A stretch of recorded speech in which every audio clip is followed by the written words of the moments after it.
Today's headline is how the Maine Rustics beat cold water laws.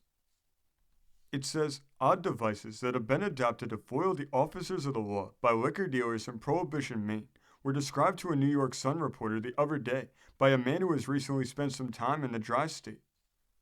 I have often wondered what they were most afraid of, letting the officers or the customers see it before it's sold, he said. There's a special brand of cops up there to enforce the liquor law.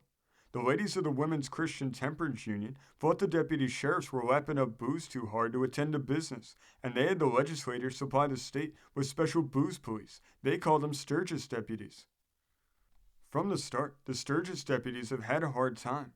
Bad as Maine liquor is, the folks like it. They've been brought up on it, and the children cry for it.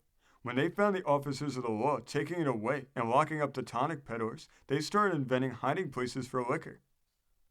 In a restaurant I patronized in Portland, I went there for food and not to drink.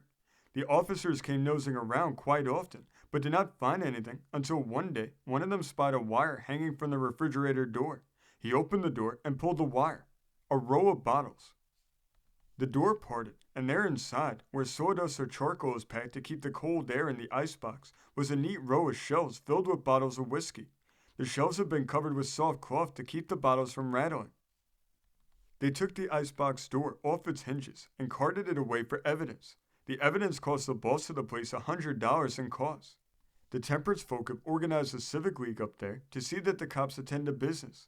They have their own force of detectives, and every little while, the amateur cops land on one of these hiding places. They barked at the wrong tree a little while ago, though, in Machias. There's a great big, husky ex-woodchopper there who sells liquor and isn't the least bit ashamed of it. But when the cops began to make things unpleasant for him, he rigged up a hiding place in his cellar. He had a false partition built, standing about 12 inches away from the foundation walls. By stepping on a loose plank under one of the tables in the middle of the room, he would release the lock that held a panel. After the panel was unlocked, though, he had to pry it open with a knife.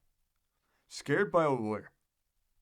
Between the partition and the wall, he had a lot of liquor of all kinds, and he didn't want to lose it. One day, while one of those amateur cops was around, he saw the proprietor, Jimmy, open the panel and haul out some of the goods. He didn't observe the fact that the proprietor had pressed his foot on the loose plank first, and full of his discovery, he scooted off to the sheriff's office to tell about it.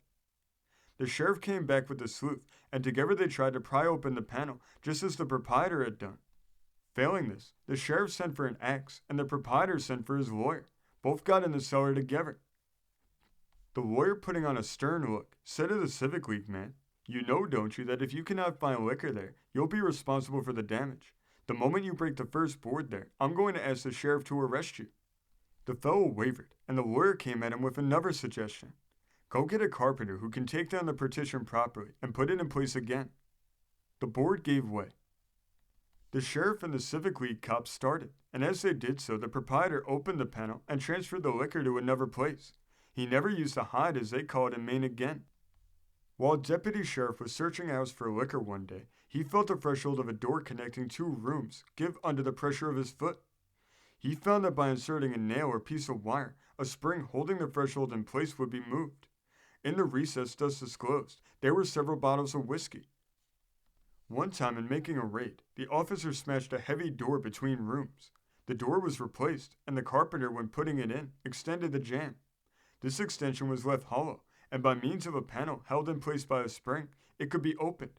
40 quart bottles of whiskey were kept there. One time a deputy sheriff in Portland was searching a kitchen bar. While doing so, his head struck against a clothespin bag. The bag rattled in a funny sort of way, and the deputy searched it. He found 10 flasks, beside a lot of clothespins. Oh, you can't beat 'em. They're bound to add their booze, law or no law. This story comes from the great state of Maryland. Being reported in the Sun of July 5th, 1908.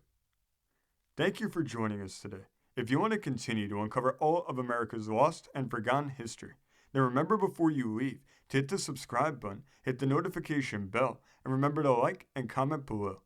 And we will see you next time on Americana Archives.